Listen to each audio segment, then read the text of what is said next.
Hello मित्रांनो, आता मी आहे यवतमध्ये आणि माझ्या पाठीमागे बोर्ड बघू शकताय बुलेश्वर टेम्पल. तर आज आपण जाणार आहे बुलेश्वर मंदिरात. यवत पासून 9 किलोमीटर. इकडे बघू शकताय डोंगराव दिसतोय. डोंगराव बघा, झूम करून दाखवतो बघा तुम्हाला. मित्रांनो, डोंगरावरच्या मंदिराकडे पाहत पाहत आम्ही गाडीवर निघालो आणि जाता जाता एकदम हिरवळ वगैरे मस्त वातावरण होतं आणि फायनली आम्ही पोहोचलो मंदिरापाशी. चला बघूया आता मंदिर कसं आहे.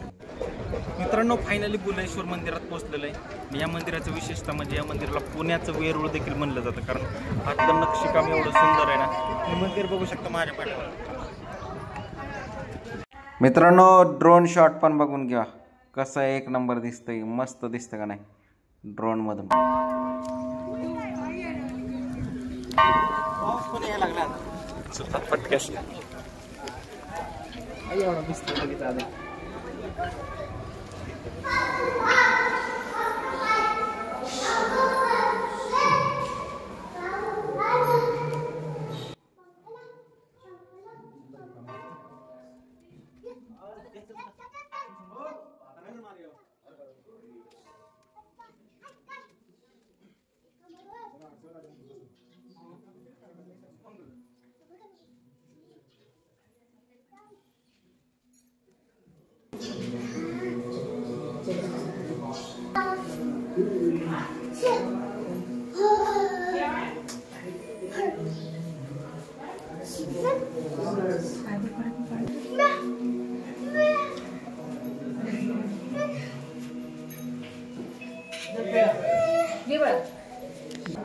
मित्रांनो, आपलं दर्शन एक नंबर झालं. काही जास्त गर्दी नव्हती.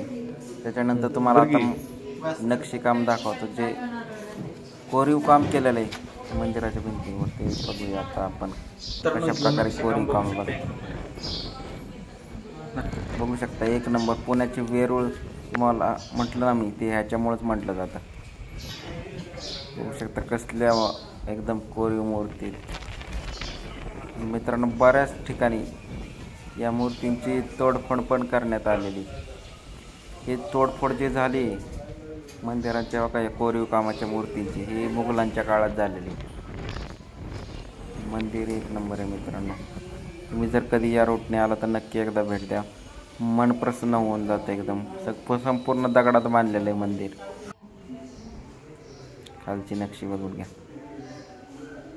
वाव.